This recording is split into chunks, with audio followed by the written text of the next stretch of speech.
following on from my previous video about British primary school problems, I thought I'd continue with a topic very close to my heart: British childhood problems. Now, I personally think growing up in the early 2000s that I had the best of what childhoods had to offer. There was just better sweets and candy, better TV shows, clothes were more fun, games, accessories, just everything was better when I was a child. Now, I'm sure I'm probably not the only one who thinks like this. I bet there's lots of people out there who are very nostalgic about their childhoods. But I've picked 6 reasons as to why I think my generation had the best British childhood. Number 1, Freddos. Now, if you don't know about Freddos, let me inform you. Freddos were a chocolate bar, I believe by Cadbury's. It was only a small thing, but it was in the shape of a frog. It was just a normal chocolate bar, nothing special about it.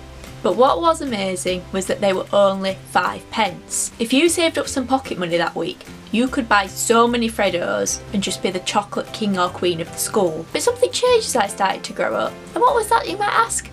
Well, they decided to increase the price of Freddos. Now, I did accept when they'd risen to about 10p. That, you know, I think that's fairly okay for a tiny piece of chocolate. But what used to be 10p for a tiny piece of chocolate is now 20. Now, if you're not British or from my generation, you probably will be thinking, why is that such an issue? It's the principle of it. I wouldn't want to be wasting my pocket money on a piece of chocolate for 20p. Absolutely ridiculous. And I swear they've shrunk in size. Cadbury's, what are you doing, man? Number 2.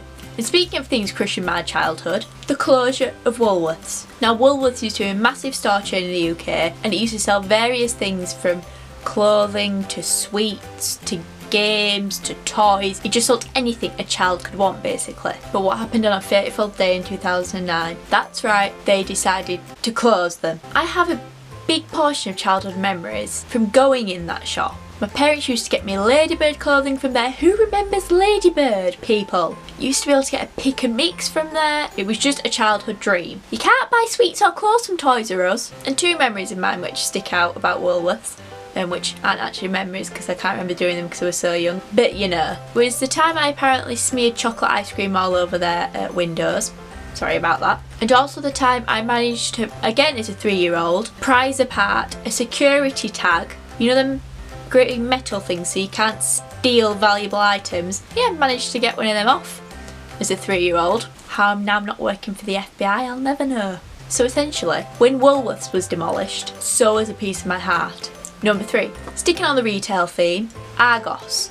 Now, Argos is still about. You can still pop into Argos in your local city centre, but there was something amazing about Christmas and Argos. Now, if it hasn't twigged for you yet, let me explain Argos catalogues at Christmas. Now, as a child, one of the best things to do is get a Christmas list together and beg your parents for a list of toys about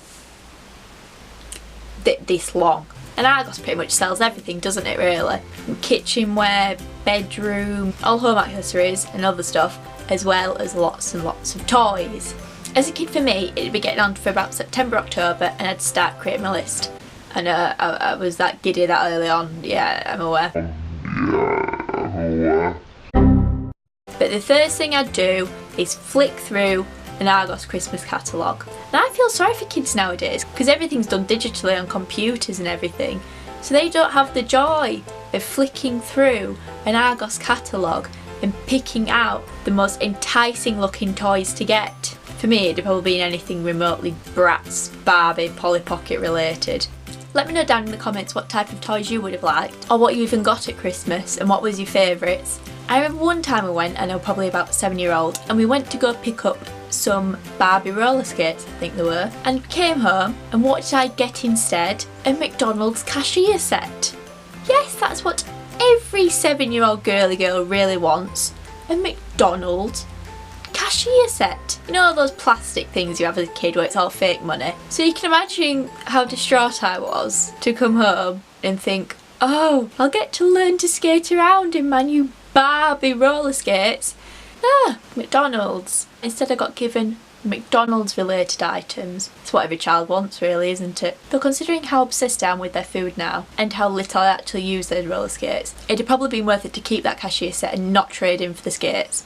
Number 4. Now, as I mentioned earlier, I thoroughly believe that my generation had the best kids TV shows. I'll edit in some of the best TV shows there were, and you can just have a quick look through those.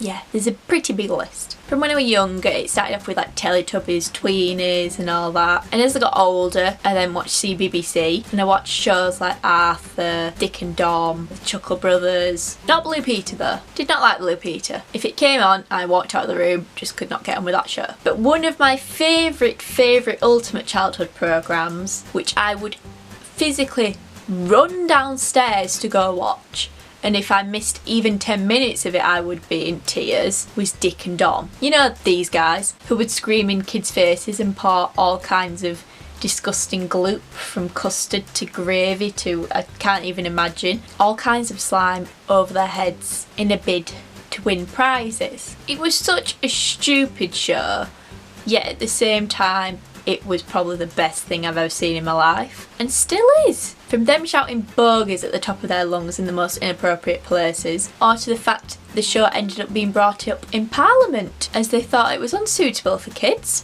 Can't figure out why. It was just such an issue if I ever missed one episode, and I don't think I ever did, to be honest. I'm pretty sure I even have a friend who told me that she rang into the show and won something when she was a child, but yet they pronounced her name wrong.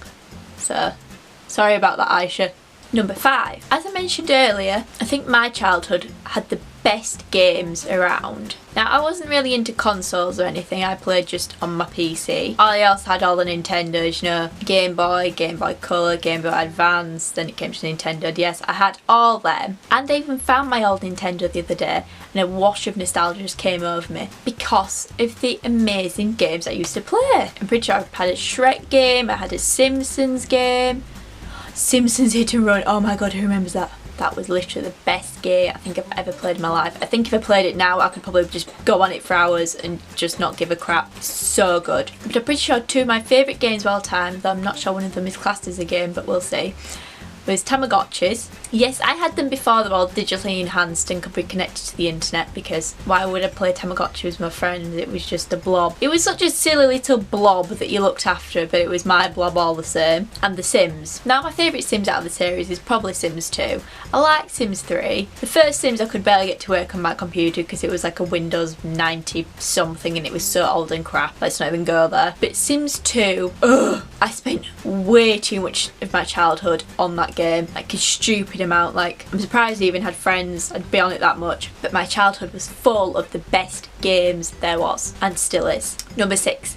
Last and not least, is probably one of the best TV shows of all time. Don't really watch it as much now because I'm not really into the format and what they've done with it at the moment. But years ago, it was one of my favourite TV shows anyway, and that's Doctor Who. And I'm sure any British children out there will agree that they have watched at least one episode of Doctor Who in their life. And you all have your favourite Doctor. My personal favourite will always be David Tennant. He must have been the Doctor when he was about 10 or 11 or something. Before him was Christopher Eccleston, and that's when I only started just getting into the show. But when David Tennant became the Doctor, I was just hooked instantly. I could not stop watching. I remember, I think it must have been on about a Saturday or Sunday. Then I'd go play out with my friends and I'd come in, run straight to the TV and watch it for David Tennant and Billy Piper, who in my mind is the best companion the Doctor's ever had. I liked Amy Pond and I liked Matt Smith as the Doctor. David Tennant will always forever have my heart as the Doctor. Feel free to let me know your favourite parts of your childhood, what books you liked. I liked Kathy Cassidy. If you weren't into books, maybe comics. And I read The Beano, which is a bit strange considering I was a girl. Not that there's anything wrong with that. Don't feel triggered, please. Don't mean it like that. But I'm pretty sure I ended up reading it of my dad and for Dennis the Menace and Nasher. And anyway, I digress. Thanks for watching and I'll see you next time. Bye!